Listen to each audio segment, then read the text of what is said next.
Good evening and welcome to Arizona Illustrated for Thursday, August 9th, 2012. I'm Tony Paniagua. Classes are resuming in many school districts around the country, and millions of students will be getting to know a whole new set of teachers. Tonight, we'll tell you about one of these local instructors who is getting national recognition. Dr. Michael Frank teaches biology in the Vail School District southeast of Tucson, and he was recently honored with a Presidential Award for Excellence. Caitlin Harrington has that interview. Joining me in studio today is Michael Frank. He is a teacher at Empire High School, and he was recently given the Presidential Award for Excellence in Mathematics and Science Teaching. Thank you so much for joining me, Michael. You're welcome. Thanks for inviting me. Let's first talk a little bit about your history in teaching. You weren't always a high school teacher. So talk to us about how you got involved in teaching in high school and in science specifically. I started out wanting to go into science as a researcher, and I did work in that field for a while and taught college for a while. And I came to realize that doing that wasn't quite what I had imagined before I went into it, and I wanted to get more into full-time teaching. And I saw that there was a real need for good teachers in science at public school level. So I decided to try that. There are a lot of people in my family who are public school teachers, so it was kind of something natural for me to think about. So I made the switch, and I've now this will be my 11th year teaching high school. So. Can you talk to us a little bit about the process of receiving the Presidential Award that you just got in June? There was an application process. Can you talk to us about that? Yes, we were nominated by our school districts, and then a pretty large application to fill out that went into a lot of different details, our educational background, what kinds of things we do with students, what kinds of things we do for helping other teachers become better teachers. And that, along with a video of us teaching in our classroom, were submitted to the state. And at the state level, they can pick up to 3 nominees, which they send on to the federal level. Then that goes to the National Science Foundation. This program is run by the National Science Foundation, the White House Office of Science and Technology Policy. And then they send those out to their panel of reviewers who then decide on 1 science teacher and 1 math teacher from each state, or up to 1. Some states only had a science or math winner this year. So they made the final decisions. We heard about it in early June and had a couple of weeks to get ready to go to Washington. So. And we talked prior to this interview about how Empire High School has been one of the first schools to kind of start doing more on laptops and less in the textbooks. Can you talk to us about how that works for students and teachers? We designed Empire High School from the very beginnings to put laptops in the hands of students rather than textbooks. And a lot of people thought that we would just use electronic copies of textbooks, but instead the curriculum that we use is written by the teachers. They're at the school and within the district. So we go out and we find the most effective things online that we use, or written materials, or in-class labs. And it's really up to us rather than some textbook manufacturer to decide what we're doing in our classes. So we can experiment with the most effective methods for teaching science. And we had a lot of support from our school district in our ability to experiment and try things out. Some things work, some things don't, but we've now been working at this will be our 8th year, finding the best way to teach students in 21st century. Do you find that there are any challenges specifically facing students going into science and mathematics classes? Yeah, a lot of times students come into those classes thinking it's something that they aren't going to be able to do because they've heard friends talk about how difficult it is, or it's something that they may not have been exposed to much at the level that we teach it in high school, and it's a challenge. It's something that we really need to do better at. We are not graduating enough people with science, technology, and math backgrounds, what we call STEM, science, technology, engineering, and math. The future economic prosperity of this country is really dependent on us doing a better job of that. So we need to do a better job teaching students so that they reach the levels of mastery we want them to have and that they need to have. And at the same time, we've got to make those classes much more interesting so that they think of that as a potential career. So that even if they're reach the competency levels we want, they have to be interested to try to pursue it as a career too. There are a lot of jobs right now that are going unfilled because we don't have enough people that have the level of science or engineering or math background that they need, which is not a good thing to have when we've got so many people unemployed. Michael, as you stated earlier, you started out in research. What do you gain out of being a teacher specifically to high school students? there are a lot of rewards just seeing that the light bulb go on or their eyes light up when they really make a connection between things. When they understand something that's really a complex topic. Doing that, or hearing students tell me that they've decided to go into science because of the classes they've taken at our schools, or that they are going to a more challenging school than they had originally thought of because of the challenges that we gave them in high school, so they saw that they could meet those challenges. Those are some of the reasons for going into teaching, those kind of rewards. We have about a minute left, but in that time, can you tell us what are some of the challenges that public schools in general might be facing right now? One of the things that's going on right now is that we've had a challenge for funding recently. I mean, that's been pretty obvious. By most measures, Arizona ranks among the lowest in funding public education. And especially in science classes, there are costs involved. You can't have kids doing real science in classes, carrying out experiments, analyzing data, sharing that with other people without having equipment and supplies to do it with. So it makes it very difficult when there aren't enough funds around. Looks like some things are turning around, but that is a big challenge. Michael, I want to thank you so much for joining me today. We look forward to seeing what happens in the next couple of years in the public school districts. Thank you. The Armory Park Apartments in downtown Tucson have occupied a prominent place in the city for 40 years. However, residents are now in the process of vacating the aging building and moving into new Section 8 housing west of Interstate 10. Luis Carrion has a story about the transition and what it might mean for residents and businesses near the new location. This building has been a fixture in the downtown skyline for nearly 40 years. It's the Armory Park Apartment Tower, and it consists of 143 apartments for seniors. Yeah, I originally came here, in about 1998, and this time I'm here for about 3.5 years in Armory Park. Richard Kelper is one of the residents at the Armory Park Apartments. He says the building might seem a bit tired and worn out, but he appreciates the people and the convenient downtown location. And I like it, the building and the senior center right here. All the buses are convenient for me. I have the monthly bus pass. I get to walk all over town, for exercise. And the weather is great, and it's good for my arthritis.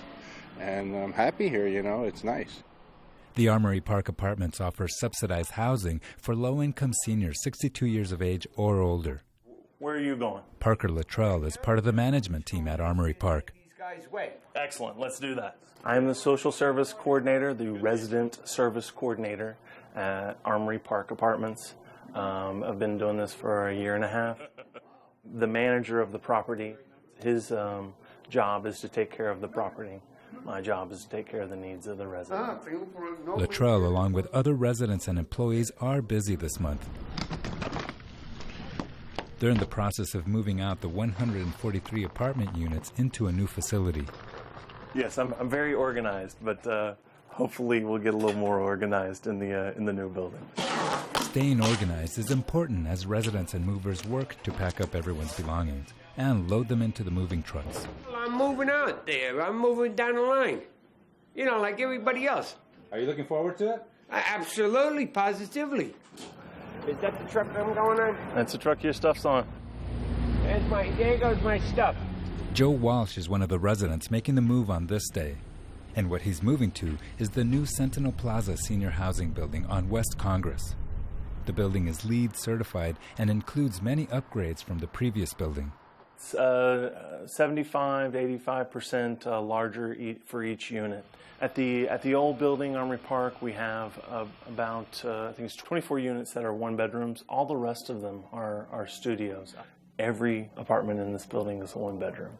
And then everybody gets a one bedroom with 2 closets, nice views. The new 6-story building is owned by a Chicago-based senior housing group, and residents will pay the same rent as they did in the old building. However, the new facility is a significant improvement and offers fitness rooms, a library, spacious common areas, and security features. It's a one-key touch system where they get to see the people in the camera, and then they just press the lock to let them in. The apartment is beautiful, roomy, big, a lot of closets, and a lot of help for us. Security. Idalia Garza says moving can be an inconvenience, but she counts herself as a lucky one, considering she nearly ended up without a place to live. Last year, I lost my house, like a lot of families, and thank God there's help for us senior citizens. Garza says she and her fellow Armory Park residents are grateful to have the opportunity to move into such a facility, and they look forward to being a part of the evolving downtown community. I can not thank enough. I thank God, I thank the government, I thank the city, HUD, everybody that does this for us senior citizens.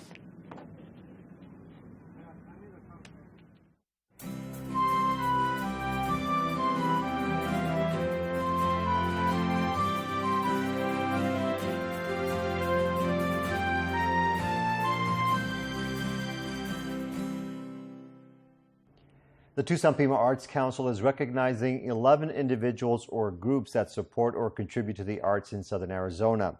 The winners are seen as luminaries for their efforts, and they receive a Lumie from TPAC. Tonight we are joined by Jay Dale. He is the CEO from Oro Valley Hospital. It is this year's winner in the category of Public Art Partner. Jay, thanks for joining us. Yeah, it's great to be here, Tony. So a lot of people would not think of a hospital and art or a commitment to the arts. Tell us a little bit about that history, please. Sure. Oro Valley Hospital was built about 7 years ago. It's relatively new.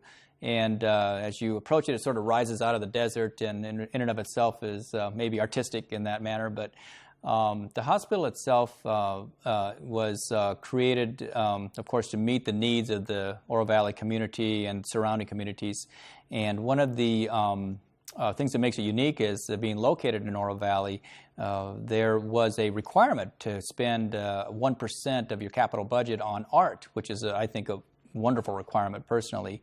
And as a result, they spent over $400,000 on art, of which $100,000 of it was given to a local arts council, Oro Valley Greater Oro Valley Local Arts Council, and so that's where it all started.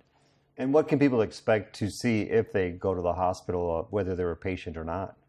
There are 53 pieces of art that were created by 15 artists. 12 of them were local artists. And so throughout all of the main floor area, you will see art, sculptures, large pieces. There's a piece that's probably 20 feet wide, and it's a water feature piece. There's sculptures outside. There's wall hangings and paintings as well. So a real variety of art that people can see and is publicly available when the hospital visiting hours are in place. So what do you think some of the benefits of having this art are for the people, the visitors, whoever happens to go there? I think that there's a benefit to the community at large. It really, I believe, endears the institution to the community. There are many people that come in and they'll have lunch there because it's just a nice setting as opposed to our main function, of course, of being a hospital and providing health care. It's a place where we can merge art with technology. We have a lot of high technology there, tens of millions of dollars of equipment. But it's nice to have that softer side, if you will, of the art, and it helps to, I think, have a real calming influence on both visitors as well as patients that come to our place so we can care for them. And I think it creates an environment that is maybe a better healing environment as a result. And what do you think about having been the recipient of this Lumie from the Tucson Pima Arts Council, the hospital?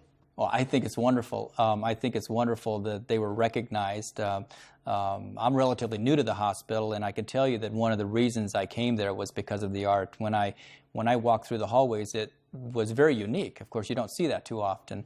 And I've worked in several other hospitals, and they didn't have this type of display. And I thought, wow, this is really interesting place, you know. Besides being located in a beautiful location, you got the Catalinas and right next to the hospital, and patients have wonderful views from the rooms. I think that there's there's a real connection to the community. It brings the community in, and I think that's what makes it unique as far as a healthcare institution. So I know we could talk about this for a long time, but if you could briefly tell us a little bit about Oro Valley Hospital for people who may be not familiar with this facility. Sure. We're a facility with 140 beds, and we see approximately 22,000 people come through our emergency room doors every year. We provide services. If you draw a big circle around us, probably about 120,000 people that use us as their primary care facility, a primary hospital, I should say. And we've got some interesting technologies that we have in place. Digital imaging. We have a robotic arm that assists with surgeries with the knee. We're, in fact, the only one in southern Arizona to have that technology. We have a nice orthopedic wing. It's specialized for orthopedic patients. So, but in general, we're there for the community. We're there for everything that they may need. If you need, chest pain, stroke, whatever it is, we're there for you. And we're going to continue to broaden that scope of service to the extent we can and meet the needs into the future. Okay, well, Jay Dale, thank you very much for joining us, and congratulations on that Lumie for Oro Valley Hospital. Thank you. It's great to be here.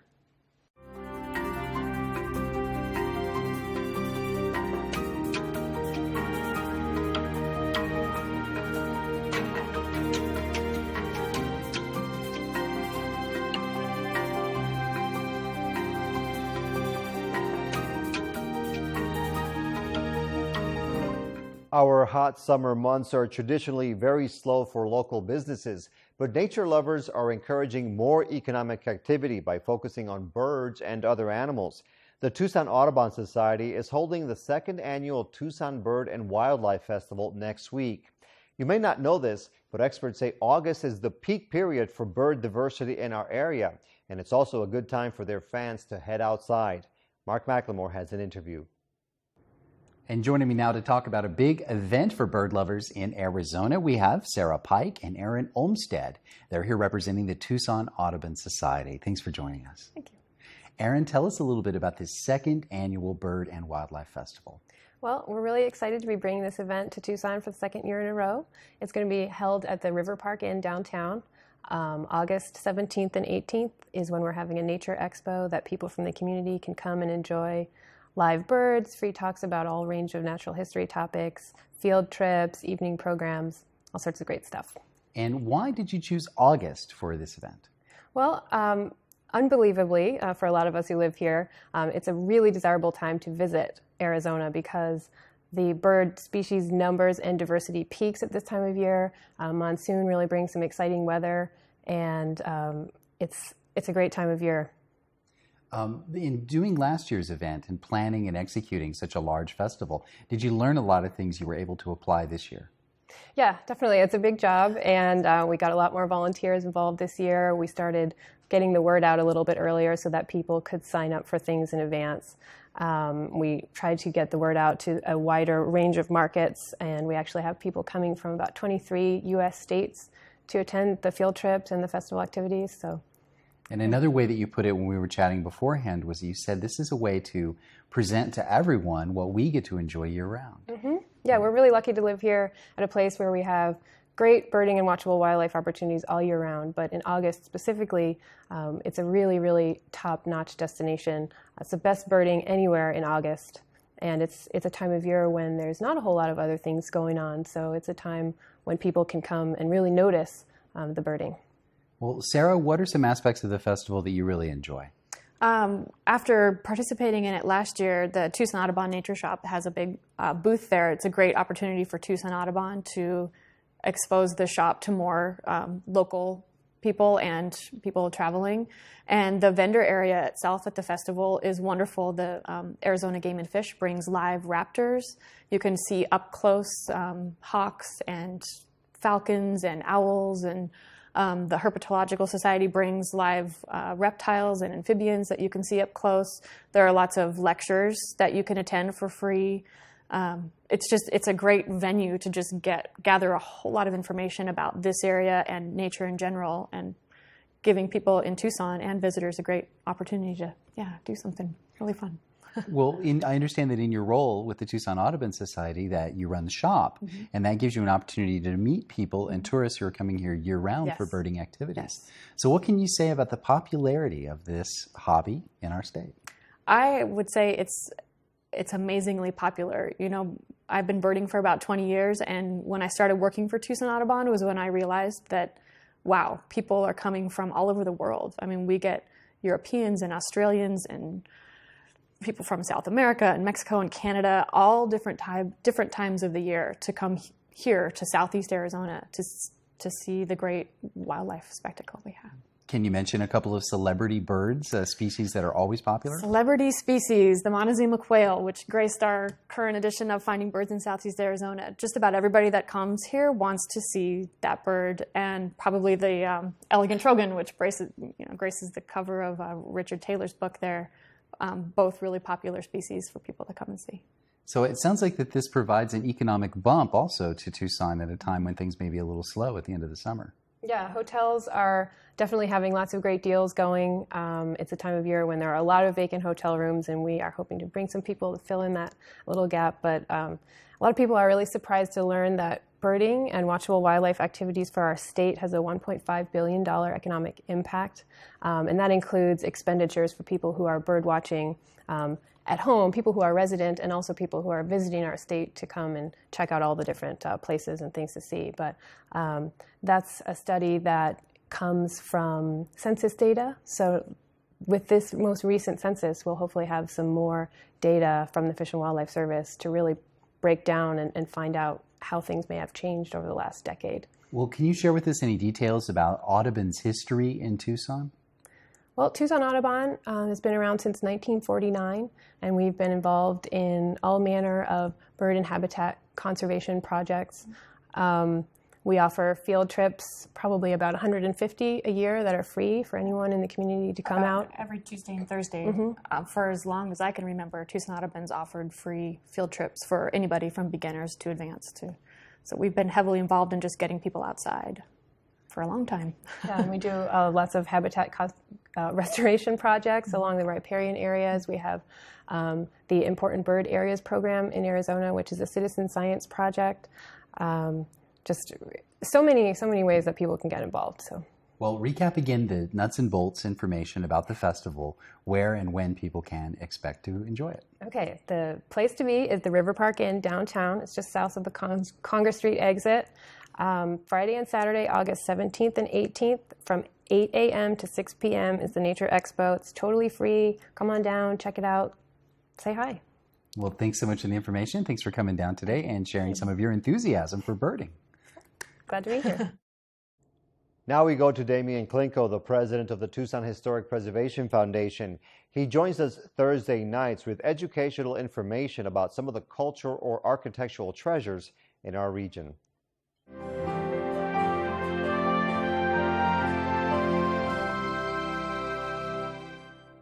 In Tucson's urban core, historic homes and buildings are not the only survivors of the past to provide historic character and definition.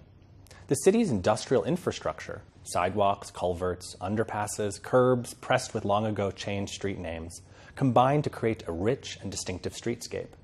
These public works are often overlooked, but they are certainly worth a closer examination. Among the most distinctive of these objects are the ubiquitous historic streetlights. They cluster along downtown streets and in surrounding historic neighborhoods, their silver and black paint almost announcing that you have arrived in the oldest parts of the city. At night, they glow, spilling circular pools of light into the darkness. The pole designs are uniquely Tucson, elegant standards topped with glass globes, which go back to the turn of the 20th century and Tucson's industrialization. The iron poles were designed, cast, and fabricated by the Tucson Iron Works. The origins and early history of the ironworks is a little vague, but it was known to have been established in 1886 near the site of Hotel Congress and called Gardner, Wolfram, and Gross. During the early 1890s, Fred Ronstadt forged iron for the company. He earned $4 a day for 10 hours. According to Foundry magazine, the Tucson Iron Works and Manufacturing Company was reorganized in 1902 by Worthen, Filling, Purcell, Amsbury, and Robinson with $250,000 to manufacture and deal in machinery. In 1907, Rancher Emmanuel King moved to Tucson and by 1910 joined W. Colbury to manage the ironworks. They expanded the company in 1910 with the construction of a foundry 30 by 50 feet and a machine shop 60 by 63 feet. In 1911, the company signed contracts for all casting and ironworks for the American Smelting and Refining Company. In 1912, Colbury and King sold the ironworks to Albert Steinfeld, who changed the name to Albert Steinfeld and Company's Tucson Ironworks. The plant was located at 526 East 17th Street. The company not only fabricated Tucson's lampposts, but all the steel for the El Conquistador Hotel on Broadway, the Temple of Music and Art on Scott, the Fox Theater, and the miscellaneous steel for the Pioneer Hotel. The majority of the historic street lamps throughout downtown were designed and cast by the Steinfeld Ironworks. The most distinctive designs, the 5 globe streetlights, can be found along the sides of Congress, Stone, Pennington, Scott, and Broadway. In 1931, W.J. Ireland and J.W. Taplery leased the ironworks from Steinfeld. The ironworks provided castings for streetlights, manhole covers, and other city infrastructure for communities throughout southern Arizona, including Bisbee and Phoenix.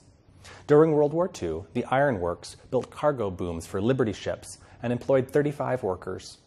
In 1947, the Steinfeld Company sold the Tucson Ironworks property to Mr. and Mrs. Thomas M. Gillespie. The couple became joint owners with Taplery, who continued as the manager of the plant. Taplery owned and continued to manage the ironworks throughout the middle of the 20th century until he closed the company in October of 1970. The downtown streetlights are part of our city's built heritage, their form and design a quintessential detail of the street experience. As our downtown redevelops, we should assure that these visual evocations of our history be retained, restored, and enhanced. These creations echo the Industrial Revolution, are part of Tucson's story, and something to celebrate. Let's avoid generic mass-produced streetlights in our city's core, and let's look instead to what we have and what defines us and build on that.